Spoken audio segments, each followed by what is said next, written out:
Gemini, ito yung reading mo, August 20 to 26. Pero kahit lumipas yung mga petsa na yun, valid pa rin to kasi lahat ng reading ko dito ay timeless. Yan. Thank you so much for dropping by. Don't forget to subscribe, like, follow kung bago po kayo.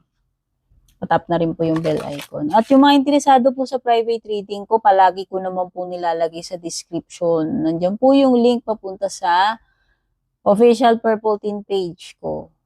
Kayo po yung mag-PM doon. Okay?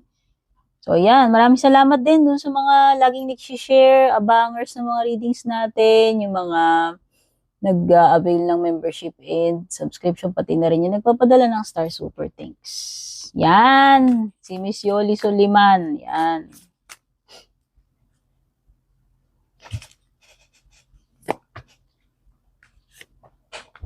Uy, mukhang meron something dito this week na ganadong-ganado ka. Ang ganda. Ang ganda na energies mo. Wait lang. Meron ka enthusiasm. Enthusiasm at saka joy.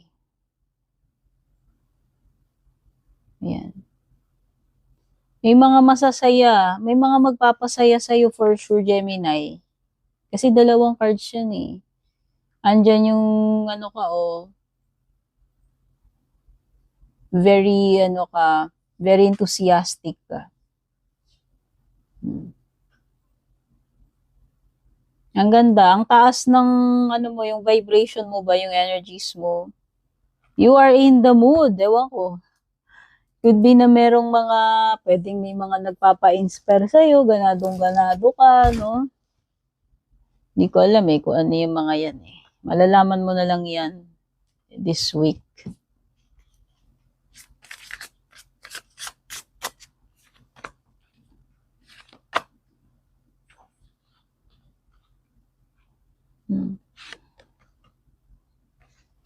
Okay.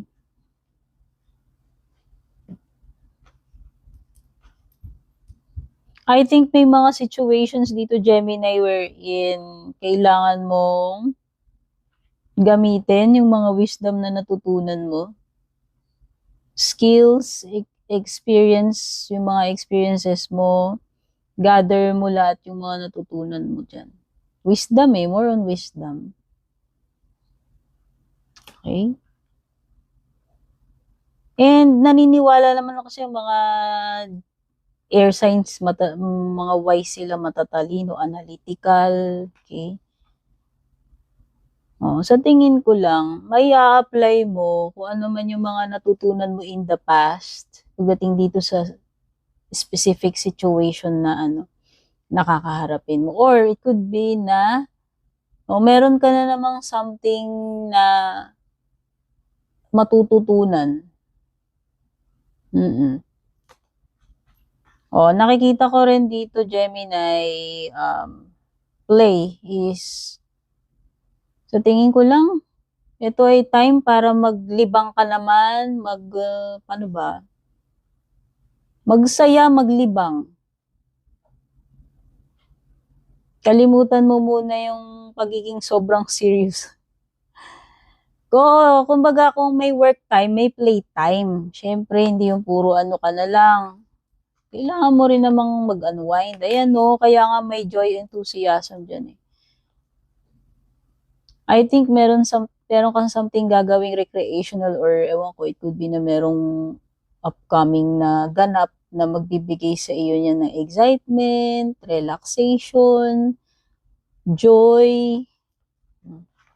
Parang, alam mo yun, yung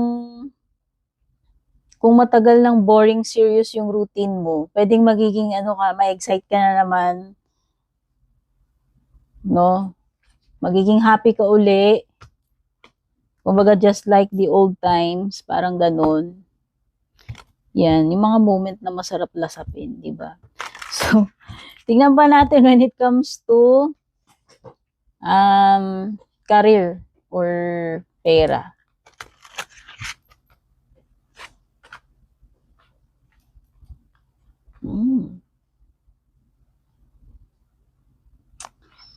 Gemini, at first glance, with the magician, I felt na meron kang something related sa trabaho, sa career, or sa pera na hindi mo ina-apply yung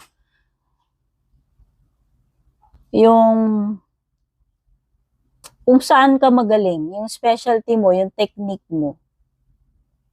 Ewan ko eh, ewan ko, or it could be, meron something dito na something na umuulit sa isip ko like wasted talent or skills. Alam mo yun, sayang natutulog yung potential. Oo. You could do wonders with the magician. Actually, si magician, kaya niyang gumawa ng magic, kaya niyang i-transform yung situation niya eh. It's not true kung talagang iniisip mo, nafe-feel mo na wala kang kayang gawin about this situation regarding your career or money. That is just your, imagination na hindi mo kaya or hindi wala, alam mo yun, hindi mo kayang baguhin or wala kang magagawa. It's not true. Yun yung nafe-feel ko rito. It could be na kailangan mong magtiwala sa kakayahan mo. Or, I think magician is something about procrastination if ever na meron kang pinoprocrastinate na related sa pera or sa career. Oo, I think kailangan mong mag-take action. Sayang yung skills. Alam mo pa, kasi parang ang na-feel ko talaga, meron ditong parang natitenga, natutulog, sayang. Sayang yung potential mo. Okay, alam mo yon, hindi mo lang nare-realize yung powers mo with the magician, pero meron kang ganong talent, meron kang ganong skill, hindi mo lang siya nare-realize siguro. Or it could be baka nawalan ka lang ng self-esteem, etc. Hindi ko alam. Okay, something here about yes, and I think pagbabalik kasi ito sa Eight of Cups reverse, I think meron something na dapat mong buhayin sa sarili mo like dati, nagagawa mo yun. Ewan ko feeling ko lang dapat ibalik mo yun. Or baka ito na indication na magbabalik ka na, if ever. Okay, o pwedeng, halimbawa, it could be money na babalik na sa'yo, or it could be yung dati mong lakas, yung dati mong power na maibabalik mo sa sarili mo na related sa negosyo, sa pera, or sa career mo. Okay, ewan ko, sana na-explain ko na maayos yan. And punta tayo sa family home.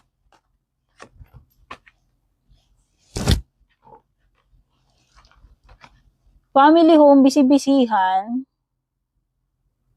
Bisibisihan. Mukhang may chismosa dito sa paligid-ligid. Someone na nosy, alam mo yun, sneaky, nosy, ano pa? Meron eh. Sino ba to? Kamag-anak, kapitbahay. Parang nag-uusyoso siya sa family nyo or ewan ko. Maybe this person is just curious o pwedeng may pagkamarites lang din. Hindi ko alam eh. Yes, something na parang ang pinakikialaman niya is about trabaho or pera or ano ba yung kabuhayan ninyo, something related dun. Itong person na to.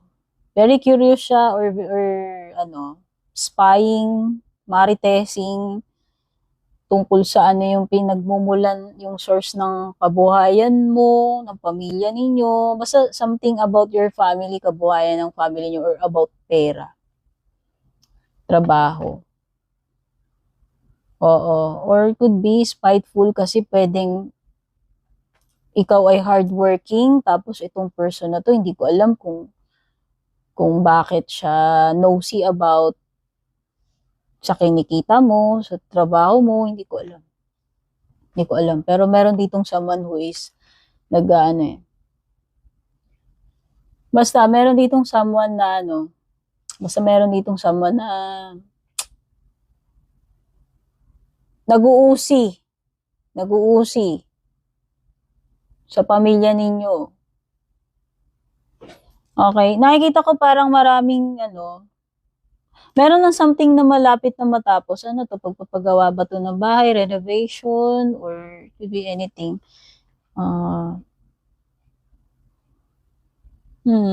Very busy. Maraming dapat asikasuhin. Check natin pagdating dun sa hindi mo ine-expect na pwede mangyari this week.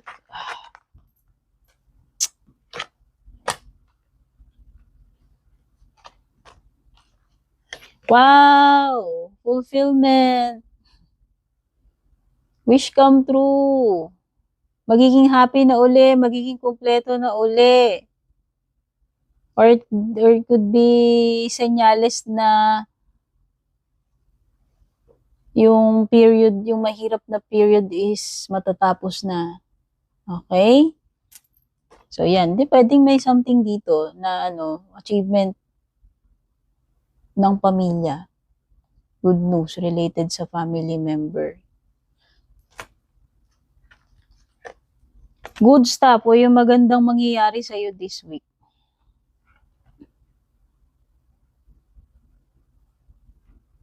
Okay.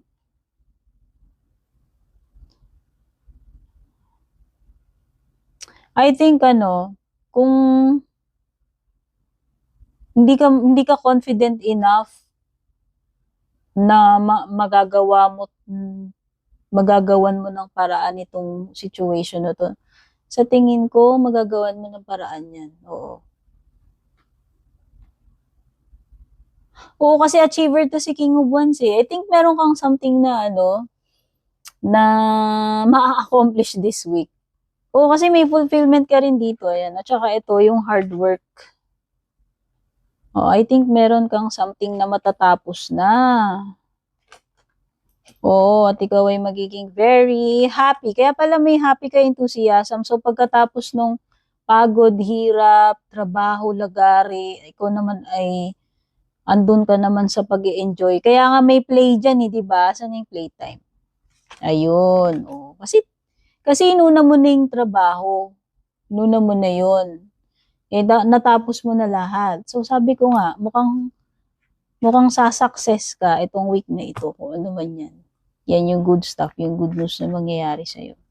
And magkakaroon ka na ng time for your family kasi nakita ko dito parang may happy family, time for yourself, friends, time for jowa, etc. Kuha ba tayo ng mga cards para sa advice? Leave your fears behind. Leave your fears behind. They are stopping this relationship from blossoming. Ano ba to? Marami ka bang mga ini-imagine? Wala pa man din, advance ka masyado mag-isip. Actually, yun yung nagiging nakakapigil doon sa magandang energy dapat na nare-receive mo. Kasi yung mga fears mo, yun yung kumakain sa'yo and maaaring maka-apekto sa inyo yan. Okay, beware of codependency. Okay. Hindi ko alam kung sino may issues dito about fears or codependency dito sa connection nyo sa relationship ninyo. Pero yun kasi lalo yung nakakapag-complicate or lalong nagiging blockage dito sa, instead na mag-grow, alam mo yun. Kasi parang may codependency problem eh. It could be or yung person mo, pwede may mga addictive behaviors daw and yun yung nakaka-apekto lalo sa